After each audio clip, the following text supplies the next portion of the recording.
Libère mon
Merci de nous avoir déchargé de nos fardeaux, Fils de Dieu. Merci Saint-Esprit parce que tu as libéré nos cœurs. Je sais que plusieurs ont eu leur cœur déchargé ce matin. Merci pour le bien que tu nous fais. Merci pour ta présence. Au nom de Jésus. Et le peuple de Dieu dit Amen. Acclame le Seigneur ce matin au nom de Jésus. Oh Lord. Oh Lord. Assis-toi dans la présence de Dieu. Donc le thème c'est quoi? Comment faire tomber la... Et ça concerne tout le monde, tes études. On a la semaine prochaine Grâce qui passe le bac. Donc alors on va prier pour elle. Comment faire pour faire tomber la muraille autour de ton bac? Amen. Josué, prenez Josué chapitre 6. Comment faire pour faire tomber la muraille? On va aller vite. C'est bon? Josué chapitre 6. Vous savez, vous connaissez la Bible maintenant, 6e livre de la Bible dans l'Ancien Testament. Donc, grâce à l'étude biblique, ça avance. Amen. Jéricho était fermé et barricadé devant les enfants d'Israël. Personne ne sortait et personne n'entrait. L'Éternel dit à Josué, vois, je livre en tes mains Jéricho et son roi, ses vaillants soldats. Verset 3. Faites le tour de la ville, vous tous les hommes de guerre. Faites une fois le tour de la ville. Tu feras ainsi pendant 6 jours. 7 sacrificateurs porteront devant l'arche de l'alliance. Devant l'arche, 7 trompettes retentissantes. Le 7e jour, vous ferez 7 fois le tour de la ville et les sacrificateurs sonneront des trompettes. Quand ils sonneront de la corne retentissante, quand vous entendrez le son de la trompette, tout le peuple poussera de grands cris. Alors la muraille de la ville s'écroulera et le peuple montera chacun devant soi. Ok, voilà ce qu'on va faire. On va avancer en même temps. Comme ça, on ne va pas revenir en arrière pour découper. On va découper. Le peuple d'Israël a été esclave en Égypte pendant 430 ans. On connaît l'histoire, non? C'est dans Exode. Bien. Un jour, Dieu a décidé de le faire sortir de là-bas. Vous savez, les souffrances d'un enfant de Dieu ne peuvent pas être éternelles. Dieu nous délivre toujours de nos détresses. Écoutez attentivement ce message. Donc, Dieu a décidé de faire sortir le peuple d'Israël de l'Égypte. Il a pris Moïse, il a envoyé Moïse qui était avec Aaron. Dieu a démontré une telle puissance que le pharaon n'avait pas d'autre choix que de laisser partir le peuple. Quand Dieu a envoyé Moïse aller délivrer le peuple en Égypte, Dieu ne s'est pas contenté de dire à Égypte, je te délivre. Mais il leur a fait une promesse. Je vais t'envoyer dans la terre promise. Dans un pays où coule le lait et le... Écoutez-moi. Quand nous étions dans le monde, et Jésus est allé nous faire sortir du monde, Jésus ne s'est pas contenté de nous faire sortir du monde. Il y a une promesse qui suit. Tu n'as pas compris. Amen. Il y a une promesse qui est collée à la délivrance. Dieu ne se contente pas de nous délivrer du monde.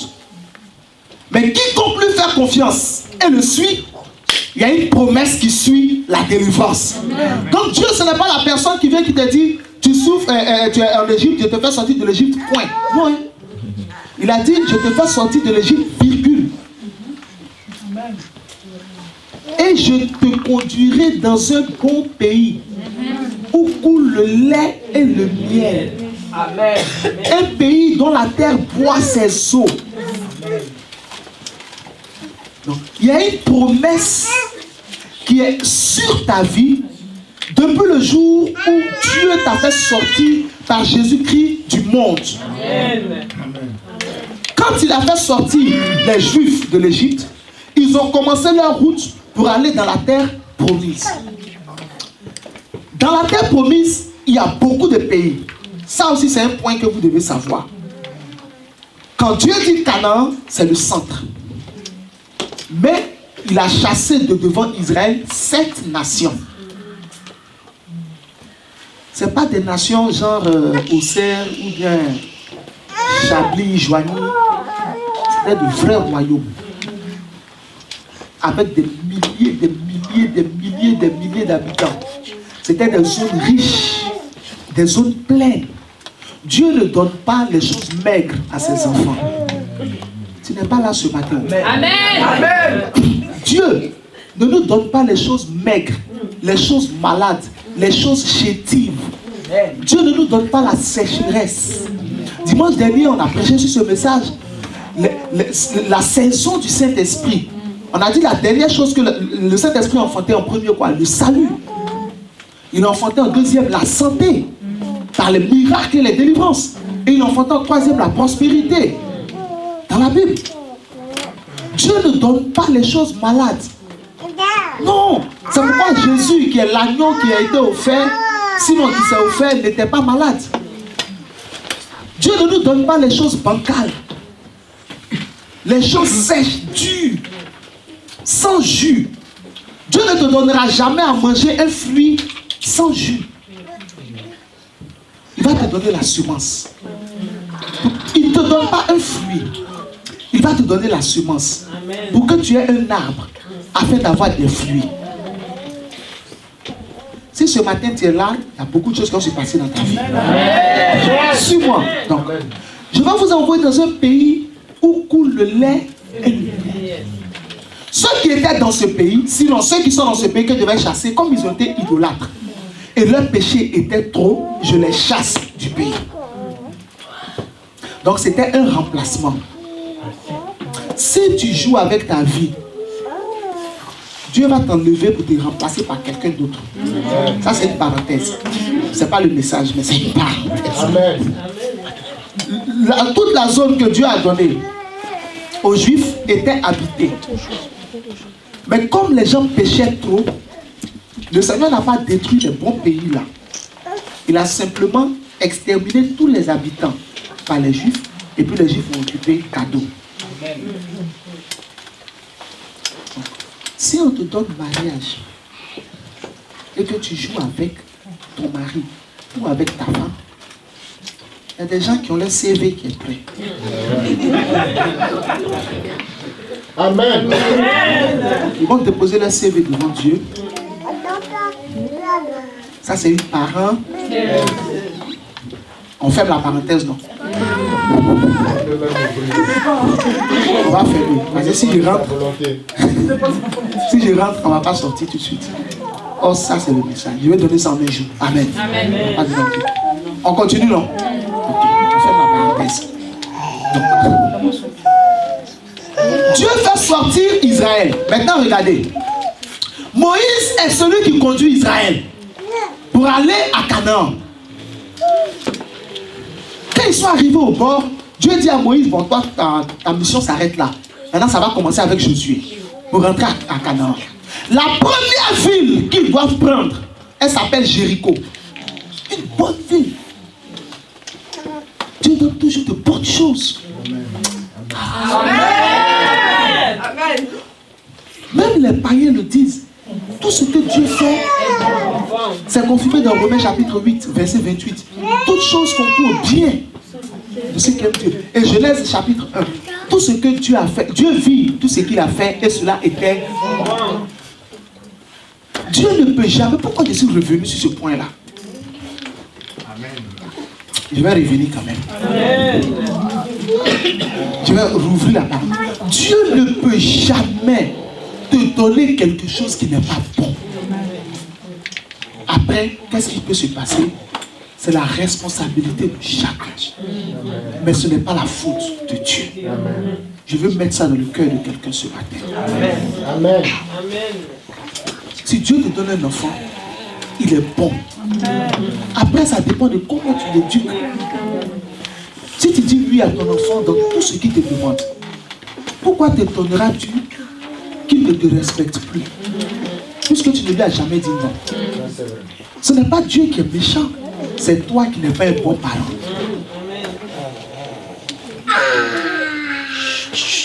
Tout ce que, dis à ton voisin, tout ce que Dieu donne est bon. Tout. Après, ce n'est pas la faute de Dieu. Si quelqu'un lui-même choisit sa voie, ce n'est pas la faute de Dieu. C'est la personne qui a choisi sa voie.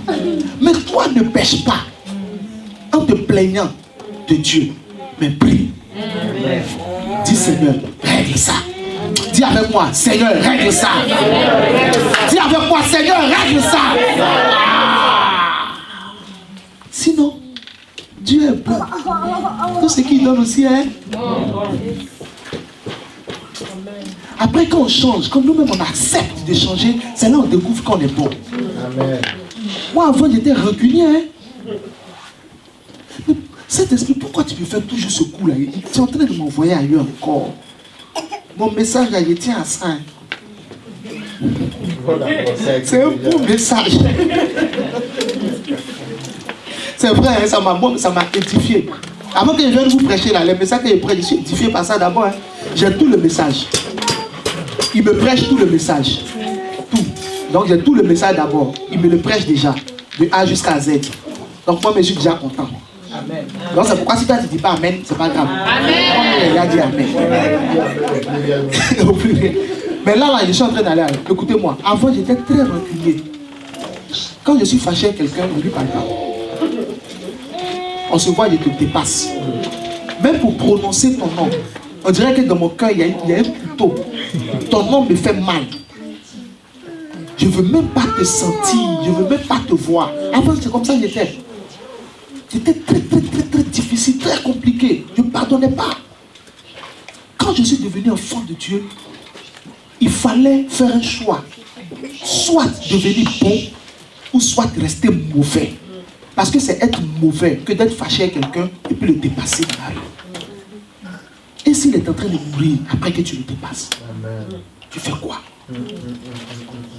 Tu le sauves ou parce que toi tu es fâché, tu l'abandonnes.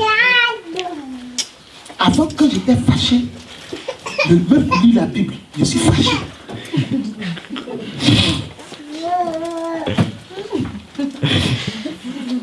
On me prêche, je ne veux pas écouter. Ce qui est fâché dans mon cœur, là, c'est dessus je suis. C'est comme ça que j'étais. Mais quand je faisais ça, je ne grandissais pas dans la foi. Et puis, la personne qui se détruit le plus, c'est celle qui se fâche. Ce n'est pas celui contre qui on est fâché. Parce que j'ai constaté que ceux contre qui je me fâchais là, eux, ils s'en foutaient. Ma fille, il y a d'autres personnes qui savent ce qu'ils font, même quand ils savent. Ils disent, mais on lui parle, il comprend. On s'en fout, s'il veut se fâcher, c'est pas son problème. Mais quand tu entends ça, ça te fait 2 fois mal. C'est vrai ou pas? Ils s'en foutent de ma colère. Ils ne prennent pas en considération ma colère. C'est pas que les gens ne prennent pas en considération la colère. Mais la Bible dit que le soleil ne se couche point sur votre colère. Mais avant de dire ça, la Bible dit, si vous vous mettez en colère, ne péchez point. Donc tu peux avoir raison, tu te fâches, mais si tu restes dedans, tu vas pécher.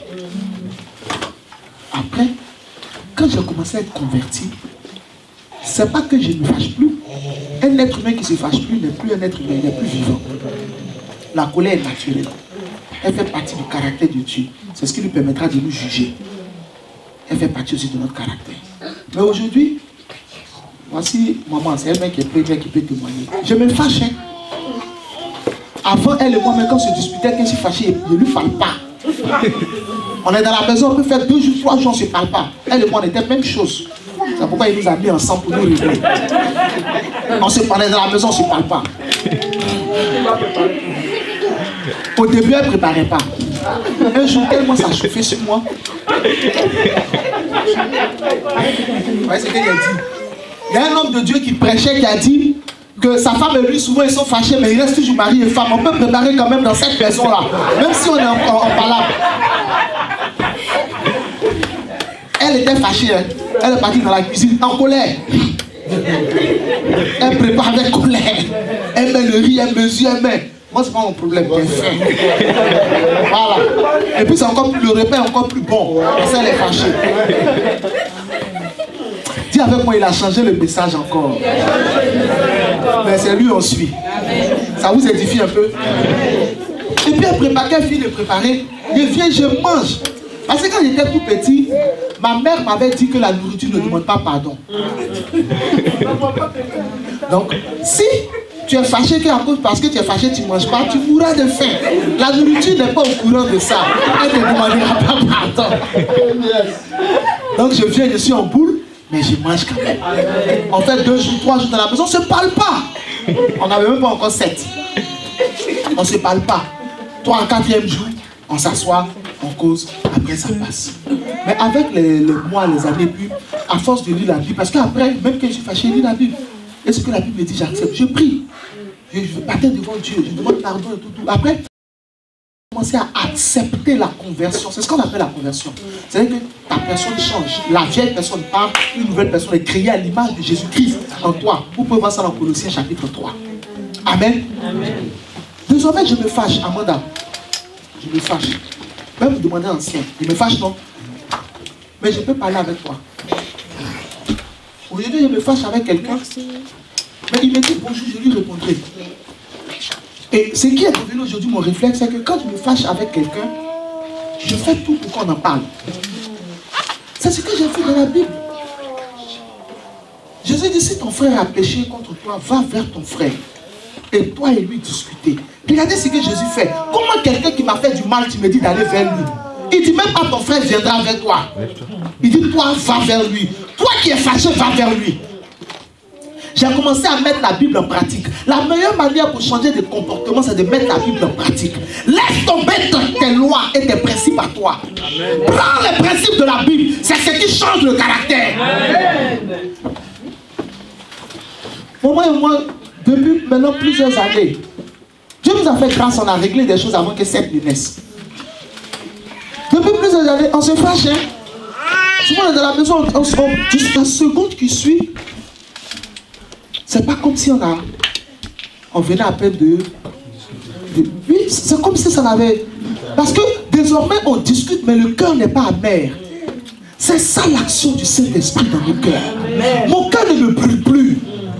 Même si je suis fâché avec quelqu'un et que j'entends son nom, ça ne me brûle pas dans mon cœur. Il m'appelle, je vais décrocher. Et puis je vais lui dire, je ne suis pas content de ce que tu as fait. Pourquoi tu as fait ça? On en parle. Et deuxièmement, avant, quand quelqu'un s'excuse, je ne pardonne pas. Je ne sais pas ce que je cherchais. La personne dit, d'accord, pardonne-moi. Mais je ne laisse pas. Il y avait un orgueil en moi qui devait être nourri. Je ne sais pas c'était quoi le but. Thank you, Holy Spirit. Il fallait forcément, je ne sais pas si le ciel devait descendre pour dire pardon. Ou bien la terre devait s'ouvrir pour que la personne rentre afin que je sois satisfait. Je ne sais pas qu'est-ce que je cherchais. Mais en tout cas, aujourd'hui, je ne cherche plus ces choses-là. Avoir raison pour moi n'est pas la chose la plus importante.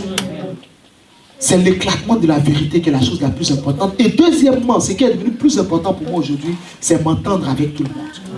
C'est écrit dans Hébreu. Recherchez la paix avec tous. Soyez en paix avec tout le monde. Aujourd'hui, c'est ce que je cherche. Et ça m'a aidé même dans mon ministère pendant que je suis devenu pasteur. Parce que quand tu es pasteur, il y a des fidèles qui sont difficiles. Mais si chaque minute, tu ne dois plus parler à quelqu'un. Joe, tu as fermé l'église là. Bon, maintenant tu ne parles pas à quelqu'un, le gars, on voit sa dîme. Tu fais comment? Il y a deux. Tu as laissé. Parce que tu es fâché. Il ne peut pas te dire, ma fille, je suis fâché. En 2016, là. Oh. Acclame le Seigneur, c'est ça qu'il dit. Oh. Enfin, j'aimais bien ça. Mais comme ils le disent à la télé française, ça c'était... Ça c'était... Mais quand je suis devenu une nouvelle créature, quand j'ai commencé à me convertir, c'était pas que j'étais païen, j'étais chrétien, puis j'étais comme ça. Et désormais, beaucoup de choses ont changé de mon âme. Je parle facilement avec tout le monde. Je ne suis pas content de quelque chose, je partage. Je ne me dispute plus avec les gens. Vous n'allez plus me voir en train de me quereller avec quelqu'un. Vous me venez en train de dire à quelqu'un, faisons ça, réglons ça. Mais me quereller avec les gens. Insulter les gens. Avant, j'ai juré, je faisais les choses comme ça. Je prenais plaisir à ça, je ne sais pas, mais le diable est un menteur. C'est quand le Saint-Esprit a transformé mon cœur, j'ai vu ma valeur. Laissez le Saint-Esprit transformer vos vies. Donnez-lui accès à vos cœurs. Amen. Vous verrez votre valeur. Aujourd'hui, il y a beaucoup de péchés qui n'existent plus en moi. Même il y a des Marosia, regardez Marosia, taille, forme, âge. On peut s'asseoir pour causer. C'est vrai ou pas? Oui. Souvent, le monde, on discute. On cause. En fait, je ne tenais pas compte de l'opinion des autres. Ce qui était le plus important, c'est ce que moi je pense. Mais Dieu ne fait pas ça. Dieu dit, asseyons-nous et parlons. Venez et plaidons. Non, ce n'est pas discutons. Asseyons-nous et plaidons, parlons. Amen. Depuis Marosia, vous voyez Dieu cause à elle. On cause, on échange. On parle, on dirait deux amis. On a des amis, on parle. Quelqu'un nous verra, il va dire, hey, grâce, on parle ou pas? J'ai fait. J'ai toujours été ouvert de nature, mais j'aimais bien me faire supérieur. Et souvent tu veux mettre une différence entre les gens et toi, tu ne sais même pas pourquoi. Quelqu'un te respecte déjà, tu veux lui imposer le respect. Tu vas lui imposer quel respect? Il te respecte déjà. Tu vas forcer quoi? Aujourd'hui, j'en ai plus besoin. Paul dit quelque part, je regarde toutes ces choses comme la boue. Avant, quand tu viens me dire du mal de quelqu'un, je ne vérifie pas, hein, je rentre en même temps. Ah bon? Oh, je savais que lui était comme ça. Non mais Amanda là, vraiment. Donc quand il vient, elle fait semblant. Oh là là. Mais les gens m'aiment vraiment. Pourquoi? Parce que je veux juste que toi et moi, on s'entende. Je veux garder... Tu vois un peu, non? Je veux garder cette... Aujourd'hui, toi et moi, on s'entend là. Mais si demain, Amanda vient, et puis elle me dit du mal de toi, j'enchaîne, hein? Je n'étais pas bien, hein? Amanda va venir, mais ancien, veste bleue qu'il porte là, c'est pas pour lui. C'est pour Apollinaire. Apollinaire lui a prêté pour un mariage, il n'a plus donné. En même temps. Ah bon? Donc c'est comme ça il est. Mais il prête à vie des gens et puis il joue les sapeurs dans l'église. Pourquoi les gens me sont comme ça même? Après qu'il t'appartient même pas, tu bloques. Mais moi, c'est ta cravate. J'enchaîne en même temps. Mais moi, c'est pourquoi dans l'église, quand je viens, je m'assois, j'écoute, je m'en vais en même temps. Parce que moi, ce genre de choses, je n'aime pas. Mais et si Amanda ment? Et si ce qu'il m'a dit n'est pas vrai? Comment je vais savoir? Parce que comment j'étais avant. Ida, tu vois comment j'étais avant? Mais ça, c'était... La Bible dit, dans Proverbe, lorsqu'une personne vient expliquer son cas là, c'est sa version. Mais vient la partie adverse et puis on découvre qu'elle ment. C'est ce que la Bible dit. Quand j'ai vu ce verset, j'ai compris que mon comportement n'était pas bon. Je vous ai dit quoi? Que pour changer de caractère, c'est la Bible qu'on met en pratique. Désormais, qu'est-ce que j'ai fait? Quand quelqu'un vient me dire, si Amanda vient me dire, la veste qu'ancien a portée là, c'est pour Apollinaire. Je dis, ah bon? Elle dit oui. Je dis, ok. Mais c'est que je suis Apollinaire, son frère, s'il a pris sa veste, ça fait quoi? C'est pas grave. Non, mais c'est pas bien, ma soeur. Est-ce que c'est ta veste? Est-ce que quelqu'un est avec moi ce matin? Est-ce que c'est ta veste? Si elle insiste, je vais insister. Hein? Parce que la Bible dit ça, c'est sa version à elle.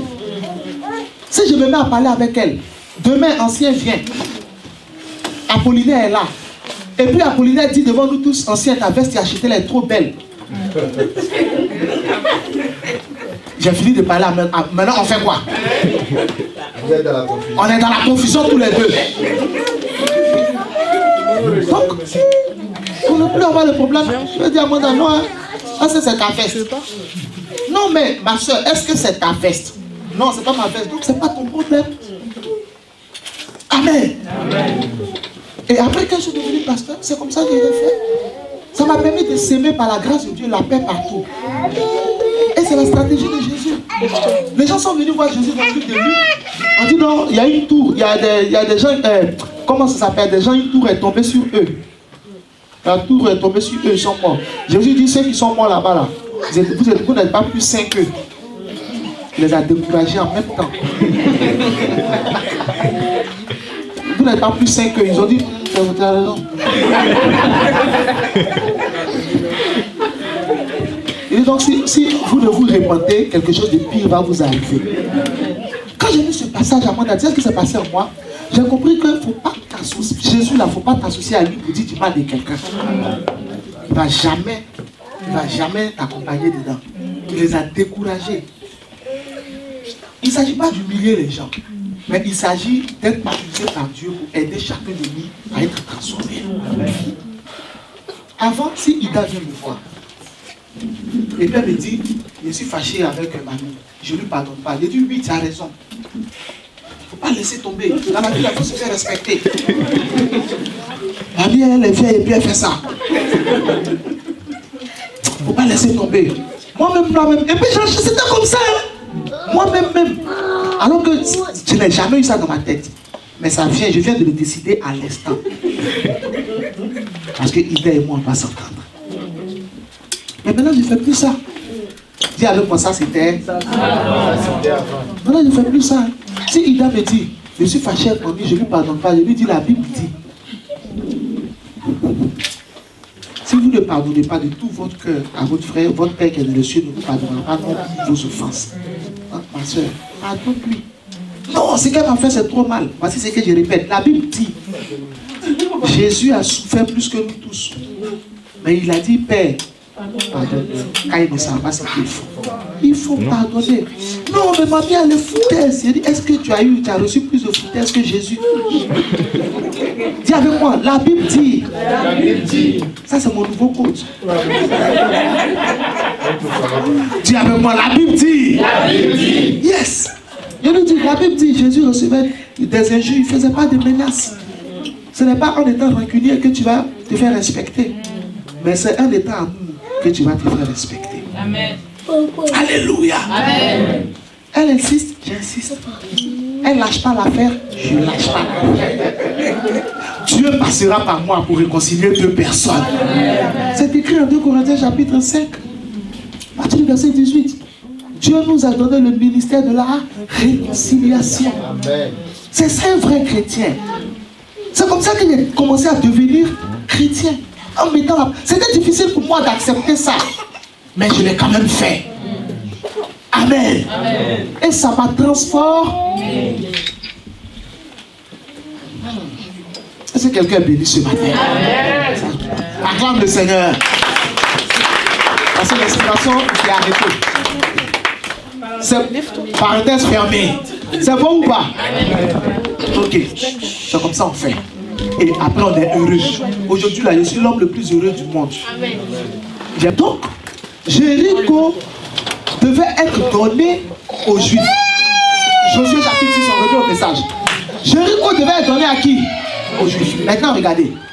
Jéricho était fermé, la porte. Et autour de la ville de Jéricho, il y avait une grande muraille. Le rôle de la muraille, c'était de protéger la ville contre ses ennemis. C'est bon? Bien. Jéricho a été donné aux Juifs. C'est ce qu'on a lu dans Josué chapitre 1, non? Dieu dit à Josué, vois, je te livre la ville et son roi et ses vaillants soldats. C'est bon ou pas? Donc, Jéricho ici représente ce que Dieu t'a donné. Amen. Dieu t'a donné quelque chose. Mais, comme ça appartenait à quelqu'un, et que lui, il avait déjà peur à l'avance, il a protégé la chose. Pour ne pas que toi tu prennes. Il y a beaucoup de choses que Dieu nous a données. Quand Adam a péché, Adam a livré beaucoup de choses au diable. Donc le diable, il a fait quoi? Il a protégé beaucoup de bénédictions qui nous appartiennent. Pour ne pas que nous ayons accès à ces bénédictions. Je vais prendre un seul exemple pour vous permettre de bien réfléchir. Imaginez quelqu'un qui veut se marier. Et c'est très difficile pour se marier. Quand Adam devait se marier, ce n'était pas difficile. C'était facile. Mais aujourd'hui, pour trouver un homme, pour trouver une femme, c'est difficile. L'un des sujets les plus populaires dans l'église, c'est le mariage. Il y a aussi le travail. Il y a les projets, entreprises et tout cela, le bien-être et tout. Tout ça, ça nous appartient. Comme Jéricho avait été livré, mais autour de Jéricho, il y avait une muraille. On est d'accord, non? Donc, par exemple, je veux me marier, mais autour du mariage, le diable a mis une muraille. Pour ne pas que j'ai accès à la bénédiction. Le but de ce message, c'est de te montrer comment tu vas faire pour que la muraille tombe. Amen. Et que ce qui t'appartient, tu le prennes cette année même. Amen. Quel que soit le sujet. Amen. Comment on fait tomber les murailles autour de n'importe quelle bénédiction? Amen.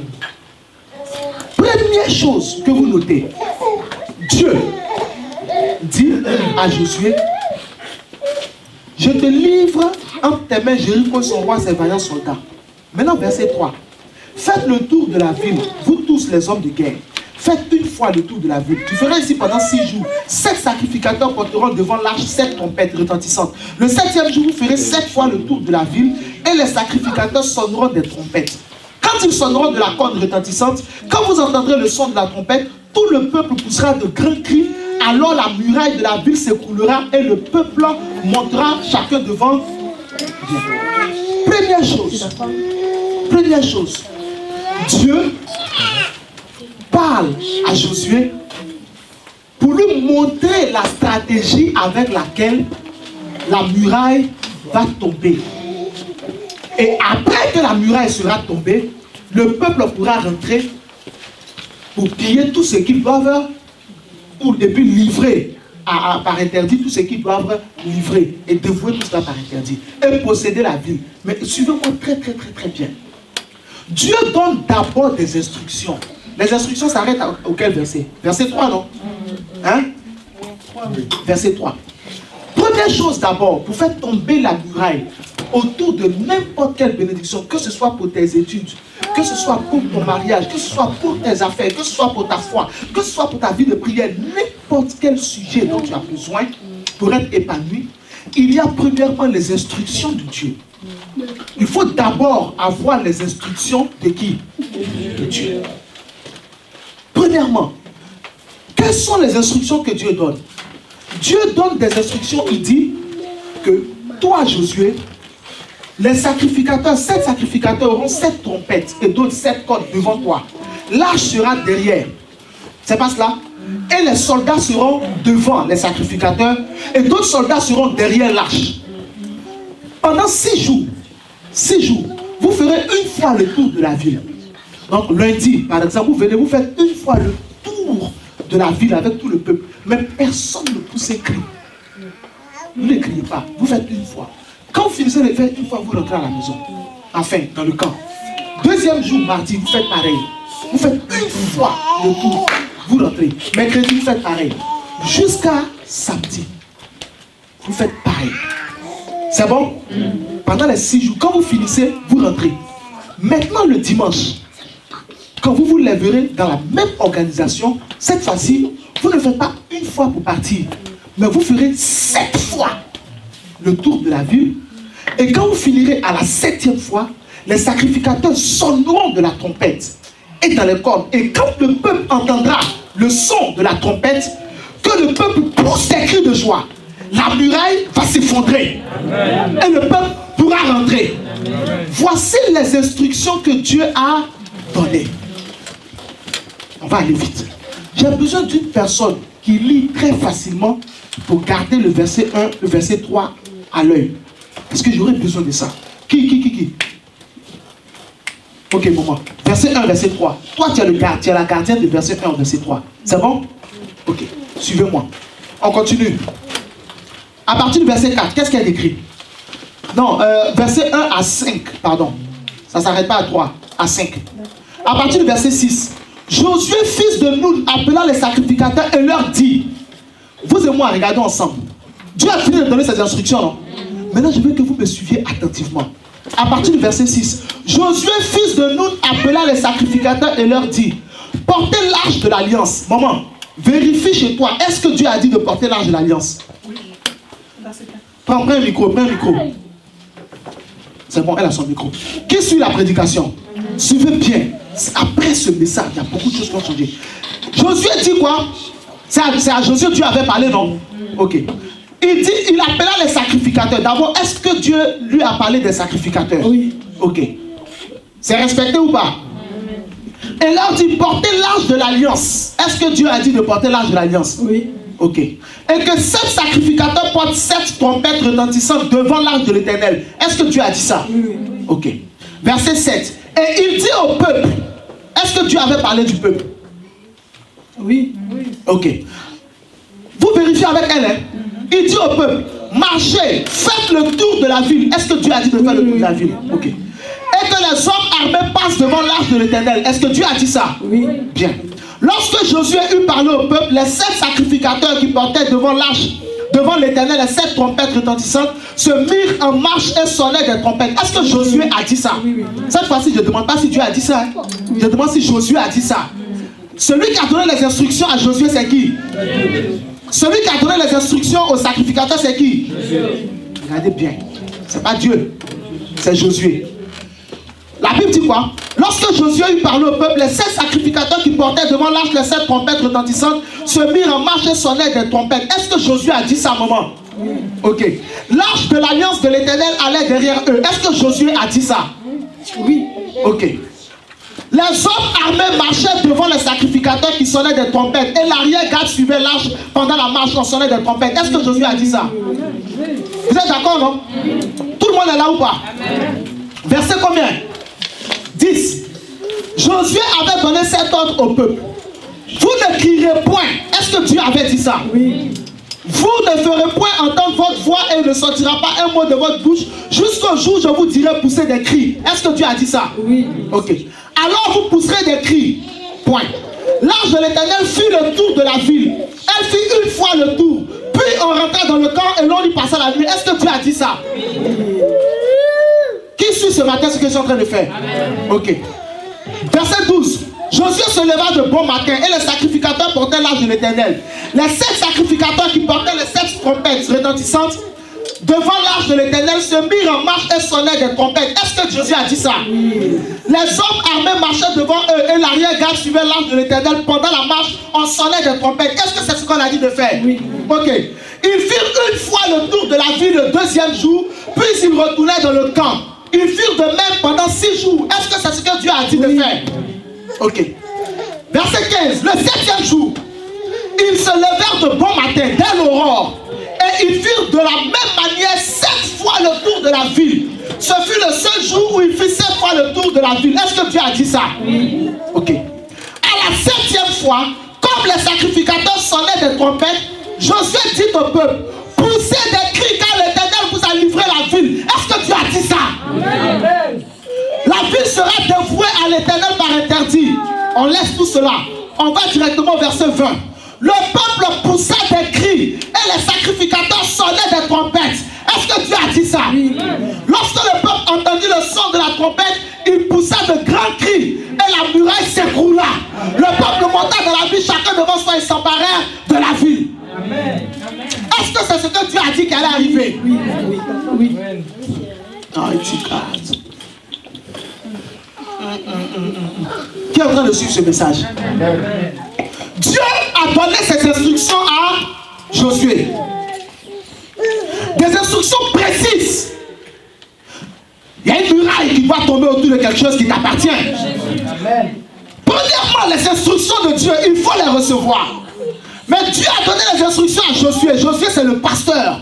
Israël représente ici l'église, l'assemblée à laquelle tu appartiens. Dieu donne des instructions à qui?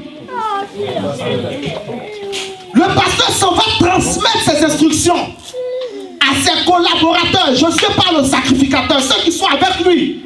Donc le pasteur transmet ça à ses collaborateurs. On l'a vérifié pour voir si ce que Josué a dit aux sacrificateurs était exactement ce que Dieu a dit à Josué. On a vu que c'est exactement ce que Dieu a ordonné à Josué, que Josué est parti dire aux sacrificateurs. Quand les sacrificateurs reçoivent l'ordre que l'Éternel a donné à Josué, que Josué leur a donné, nous avons vérifié qu'ils ont fait exactement selon ce que Josué leur a dit. Quand Josué a parlé au peuple, le peuple c'est vous. Quand Josué a parlé au peuple, le peuple a fait exactement ce que Josué a dit. Amen. Nous remarquons que cette bénédiction-là est une bénédiction nationale. Dans l'église, il y a la bénédiction commune qu'on a ensemble tous. Et puis après, il y a la bénédiction individuelle et personnelle. La ville de Jéricho a dit commune. Ça fait partie des biens que tout Israël va recevoir. Mais après la guerre, il y aura un partage. Chacun aura sa part. Donc quand on vient à l'église, nous sommes tous un. Et il y a une bénédiction qu'on doit avoir ensemble. Dieu parle à Josué. Josué parle aux sacrificateurs et au peuple. Et chacun s'est mis dans la position que Dieu avait ordonné à Josué de mettre. Nous venons de voir dans les Écritures que personne n'a changé une virgule de ce qui a été dit à Josué. Personne. Tout le monde a fait exactement comme l'Éternel avait ordonné. Chacun de nous a une responsabilité par rapport à la bénédiction commune que nous devons avoir.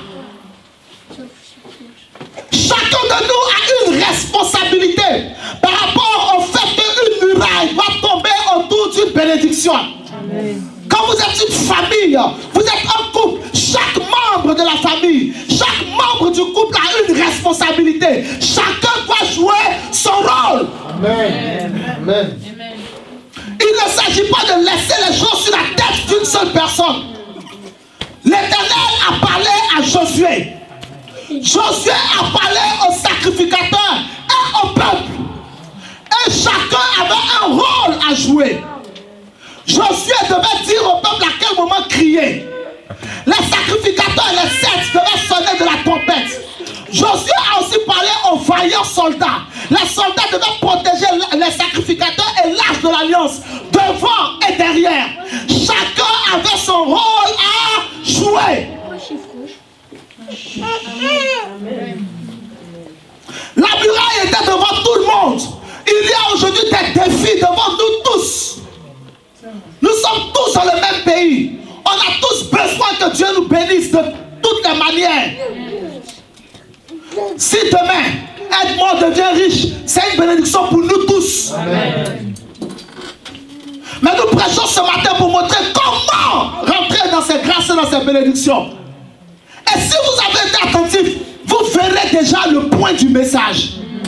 Parce qu'on n'ira pas plus loin quand quelque chose est déjà clair. Dieu a donné des instructions précises. Quand Josué a entendu les instructions de Dieu, il n'a pas dit à Dieu c'est de la folie, ça ne marchera pas.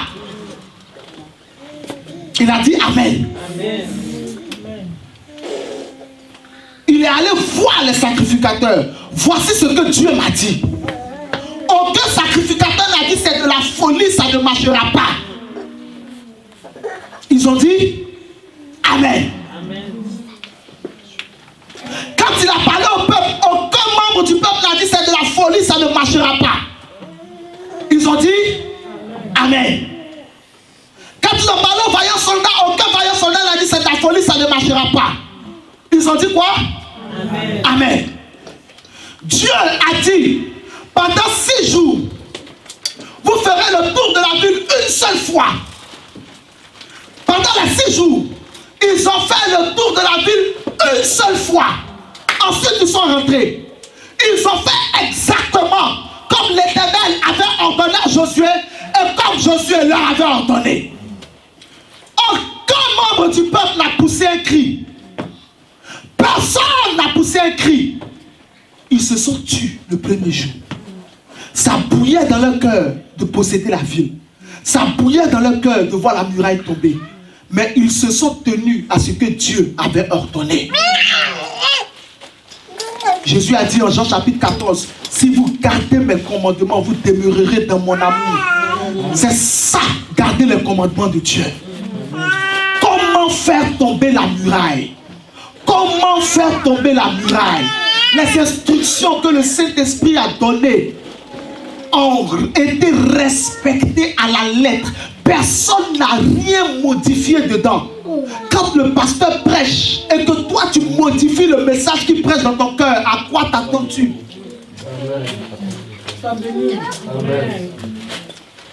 Le pasteur reçoit des instructions de la part du Saint-Esprit vérifiables dans ta propre Bible.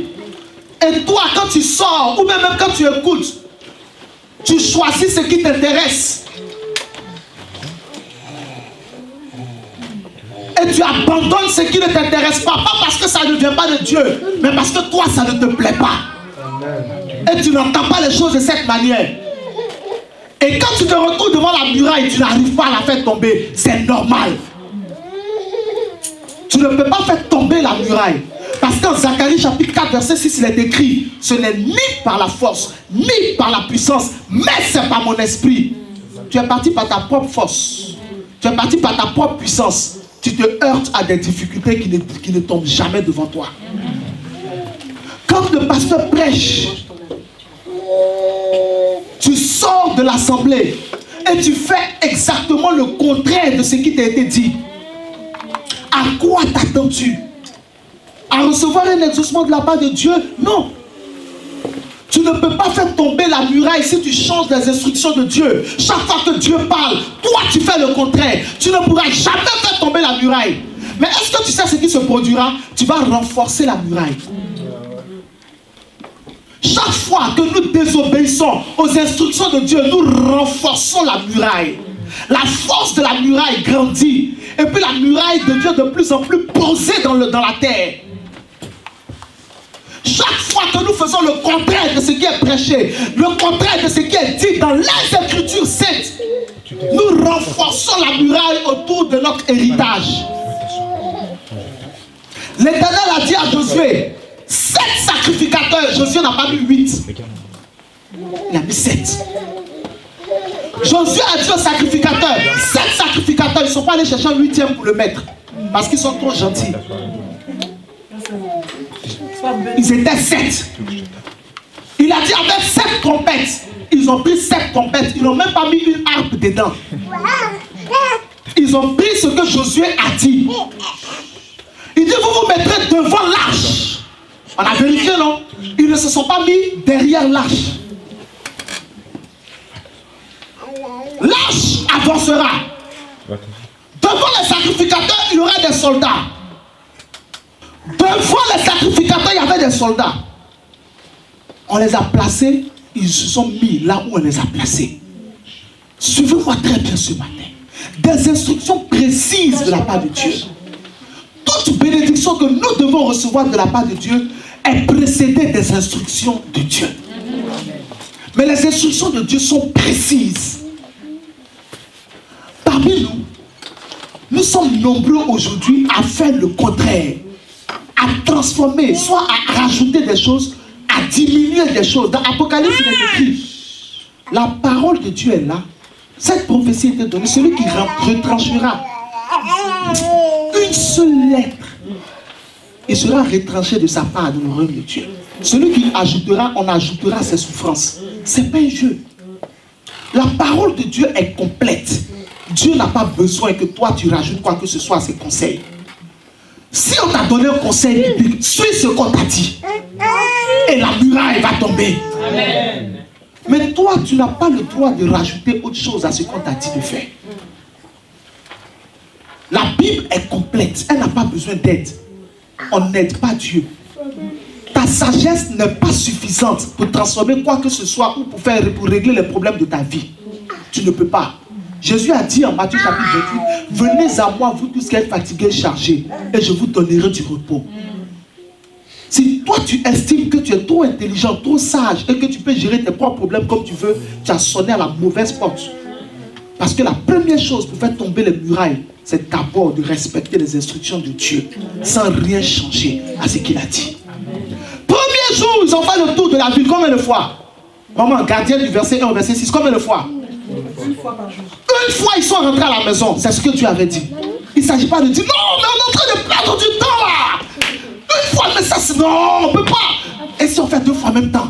Comme ça, 2 fois plus les 7. Qu'on va faire 7 fois, le 7e jour. Comme ça c'est rapide et puis c'est plus fort. Non, une fois. Ce qui est merveilleux, c'est que tout le monde est rentré à la maison. Amen. Il n'y a pas eu une seule personne qui a dit Josué à la foutaise. Une seule fois, les gens sont dans la ville, ils sont là en train de se moquer de nous. Et nous, on est là en train de faire une seule fois. Tous ceux qui pensaient comme ça sont morts dans le désert. Amen.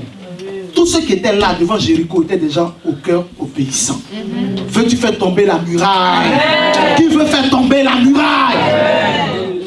Deuxième jour, ils ont fait une seule fois. Tu comprends?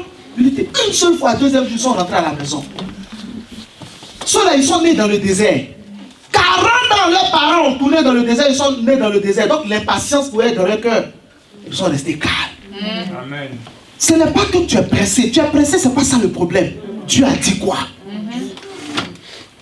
Toi, tu n'es pas plus pressé que Dieu de te bénir. Dieu est plus pressé que toi-même de te bénir. Mais calme-toi. Fais exactement ce que Dieu dit. Deuxième jour, ça fait mal dans le cœur. Il regarde Jéricho.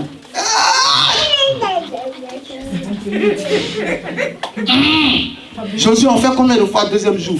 Une fois. Après, on fait quoi? On rentre à la maison. Joe, on rentre à la maison. Tout le monde rentre à la maison. Ça boue dans le cœur, mais on rentre à la maison. Troisième jour. Une fois le tour. Josué, on fait quoi? Un tour encore? Non, petit. On rentre à la maison. Joe, pendant 6 jours, ils ont fait une seule fois le tour. Exactement, Apollinaire. Exactement comme Dieu avait dit. Ça, c'est le comportement de quelqu'un qui veut faire tomber la muraille. Amen. Deux personnes seulement ont dit Amen. Je vais aller vers la fin du message parce que la plus Dieu a bien parlé, on va aller au droit au but. Amen. Amen. Quand tu prêches, si les gens ont déjà compris le message, tu n'es pas obligé de dire tout ce que tu as prévu. C'est pas ça le plus important. Tu dis ce qu'on a compris, on dit Amen en avance. Ça, c'est le comportement de quelqu'un qui veut faire tomber la muraille. Il y a des choses qui vous restent à posséder. Il y a des murailles autour. Parce que le diable ne veut pas. Vous voulez faire tomber la muraille? Amen. Vous voulez faire tomber la muraille? Faites exactement ce que Dieu a dit. Amen. Une fois, le tour, ils sont rentrés. Deuxième jour, une fois, ils sont rentrés. Mathilde, troisième jour, une fois, ils sont rentrés. Quatrième jour, tu sais, quand tu t'approches de quelque chose qui t'appartient, plus tu t'approches, plus tu es pressé. C'est vrai ou pas? Amen. Plus tu t'approches, plus tu es pressé. Aïe! Ce CDI là. Aïe! Amen. Ils n'ont qu'à signer ça là, il est fini. Aïe! Tout tes projets bout dans ta tête. Calme-toi, calme-toi. Troisième jour, pareil. Quatrième jour, pareil. Cinquième jour. Sixième jour, ils ont fait. Ils sont rentrés. Imaginez la nuit quand ils dormaient. Tu ne peux pas dormir. Ça là, c'est trop dur. Parce que Dieu a dit, quand le 7e jour, ils feront 7 fois le tour de la ville, la muraille tombera. Donc imaginez. Parce que la Bible dit qu'ils se réveillent très tôt pour aller faire le tour de la ville. Donc, ils se réveillent peut-être à 6h du matin, 5h du matin. Hein? Disons 5h. De 5h jusqu'au lendemain 5h. Tu attends. C'est-à-dire, je suis sûr qu'il y a des gens même là, qui se sont assis devant la muraille et regardent. Une petite calculatrice, leur calme, et puis ils font leur projet. Toi, Jéricho, demain matin, tu tomberas. Hey. Il est quelle heure? On dit les 11h. Ah! Le gars est pressé. Vous n'êtes pas plus pressé que Dieu. Mais ils étaient calmes. Exactement ce que Josué a dit. Il ne s'agit pas de faire de votre pasteur un Dieu. Si quelqu'un commence à faire de moi un Dieu, il m'a tué. Mais respectez ce que le pasteur dit. Même si souvent pour toi c'est de la folie, fais ce que ton pasteur te dit. Moi-même je gagne. Amen. Donc pourquoi je vais te dire de faire ce qui est mauvais? Puisque je sais que si je te fais faire ce qui est mauvais, tu perdras. Dieu ne te bénira pas. Donc nous tous on perd. Josué aussi allait avoir sa part d'héritage. Josué aussi a eu des villes. À lui. Il a eu sa ville. On lui a donné sa part. Après la conquête, faites ce que le pasteur vous dit de faire. S'il vous plaît. Rendez le travail de votre pasteur plus simple et plus facile. Parce que quand tu as en face de toi des gens qui ne veulent pas abandonner leur rêve, tu n'as pas d'autre choix. À un moment de lui dire, mon frère, c'est ta vie, fais ce que tu veux. Moi, j'ai fait ma part. Oui. Jésus a dit ça à des gens. Judas, il lui a dit ça. Amen. Amen. Ce matin, ce n'est pas ton partage au nom de Jésus. Amen. Écoute attentivement. Le 7e jour, qu'est-ce que la Bible nous dit? On va lire ça ensemble. Et puis on finit. Le 7e jour, la Bible dit,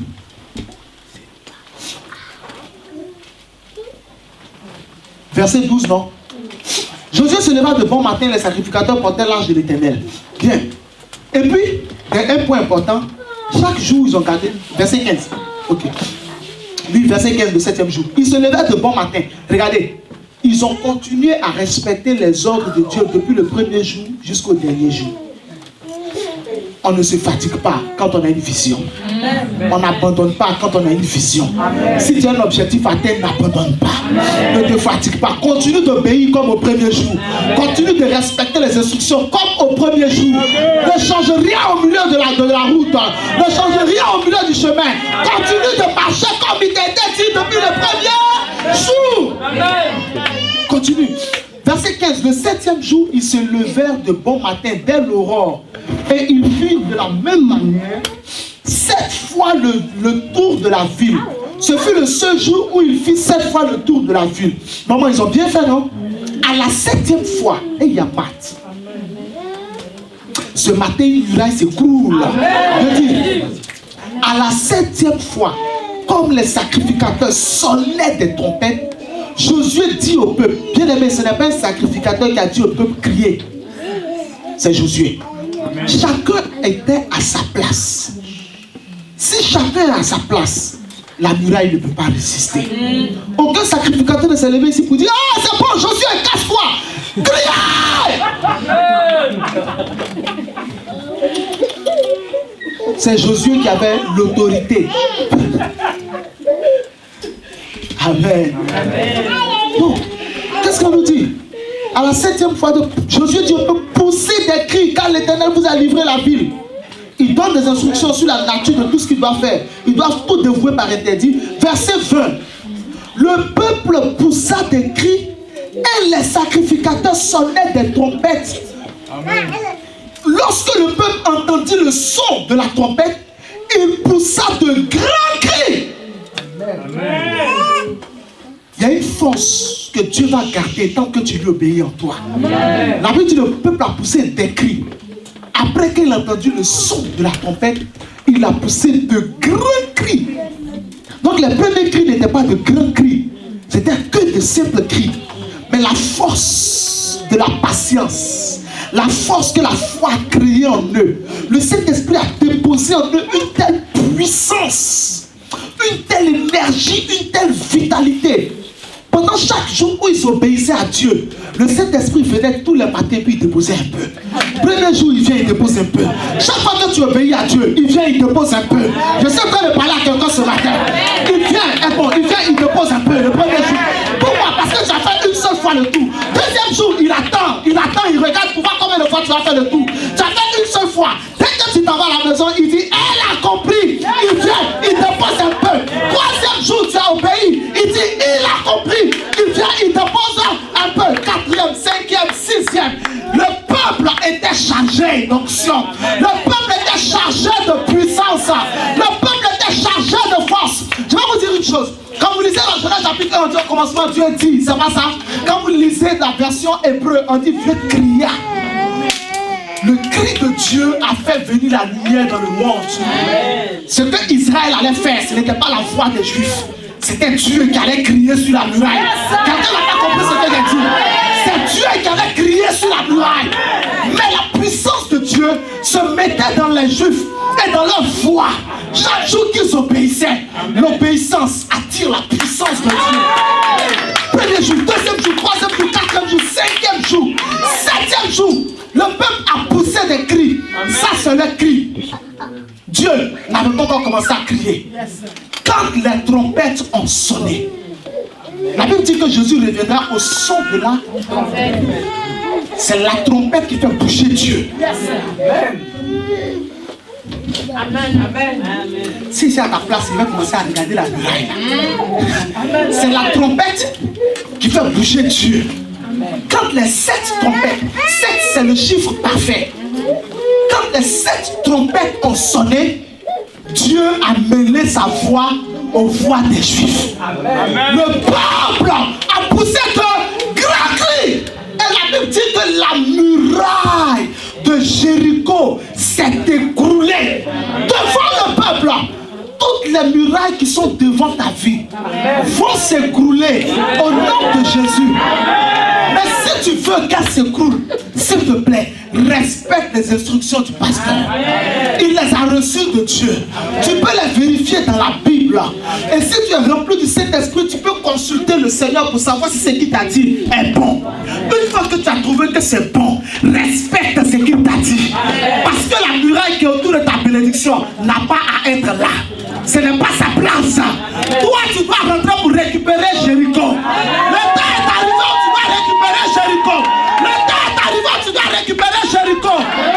La première fois, tu vas te battre avec tes propres forces. Le premier cri des Juifs, c'était leur propre cri. Mais quand tu seras en train d'obéir à Dieu, Dieu trouvera en toi un cœur qui lui plaît. Il prendra plaisir en toi. Et la force du Seigneur va remplacer ta propre force. C'est pourquoi, partout où on t'avait dit non, bizarrement, on pourra te dire oui. Amen. Tu te demanderas qu'est-ce qui s'est passé. Mais c'est parce que la première fois, tu es parti avec ton visage. Mais la deuxième fois, c'est le visage de Jésus qui est parti. On ne peut pas lui dire non. C'est pourquoi on lui dit oui. Tu vas te demander, mais comment ça se fait que le même dossier qui avait subi rejet, aujourd'hui on met accepté? C'est parce que la première fois c'était ta signature. La deuxième fois c'est Jésus qui a signé. Quand Jésus signe, on ne peut pas dire non. On va forcément dire oui. Mais la muraille n'a pas peur de toi. La muraille a peur du Saint-Esprit. Le Saint-Esprit peut faire tomber la muraille si tu lui obéis exactement. Je ne te prêche pas l'obéissance point. Je te prêche l'obéissance exacte. On n'obéit pas à Dieu à moitié. On n'obéit pas à Dieu un peu. On ne dit pas Dieu a dit je dois prier pendant 2 jours, je prie 1 jour, c'est suffisant. Non. Dieu dit je dois prier 2 jours, je prie exactement 2 jours. Je te parle de l'obéissance parfaite. Il n'y a que l'obéissance parfaite qui puisse faire tomber la muraille. Il n'y a pas de type de muraille. Toutes les murailles tomberont. Aïe aïe aïe aïe aïe aïe aïe aïe. Je dis toutes les murailles tomberont. Lève-toi et parle à ta muraille ce matin. Toutes les murailles tomberont. Il n'y a pas de type de muraille. Il n'y a pas de type de muraille. Toutes les murailles tomberont. Mais Dieu attend la bénédiction stricte. La stricte bénédiction. La bénédiction stricte. Fais exactement ce que Dieu a ordonné. Ne change rien. Ne change rien. Exactement ce qu'il a dit. Et la muraille tombera. Et la muraille tombera. Et la muraille tombera. Et la muraille tombera. Et la muraille tombera. Et la muraille tombera. Il n'y a pas de type de muraille. Toutes les murailles tomberont. Toutes les murailles tomberont. Prie le Seigneur. Prie le Seigneur. Prie le Seigneur. Prie le Seigneur. Toutes les murailles